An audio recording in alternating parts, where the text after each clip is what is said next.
بس لنډه دا چې بېوسي ډېره وه زموږ په کور کې غریبي ډېره وه. بیا چې ځوانۍ ته کله ورسېدم مور به مې هغه شانتې مینه کوله. ما چې د خپل کور حالات ولیدلو د مزدورۍ نه بغیر کار نه کېده. زما سبق هلته کې سر وخوړ او ویزه مې واخیستې سعودي ته رالم. زه به د مور د زړه نه نوتم، مور به زما د زړه نه نوتله.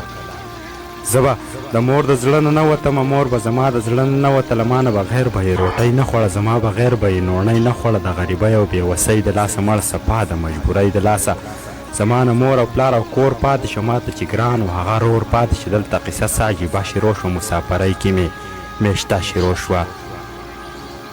په ماشوم زړه باندې مې اور پورې شه، د مزدورۍ ورباندې زور پورې شه. ما چې دیاړي د سعودي ولیده، ما چې دا ګرانه مزدوري ولیده، په خدای باور چې لیونی شومه زه مور تا ته نه ویم خو لوګی شومه. زه مور به اکثر رانه تپوس کولو چې کار دې څنګه دی، اسان دی که ګران. مور به اکثر رانه تپوس کولو چې کار دې څنګه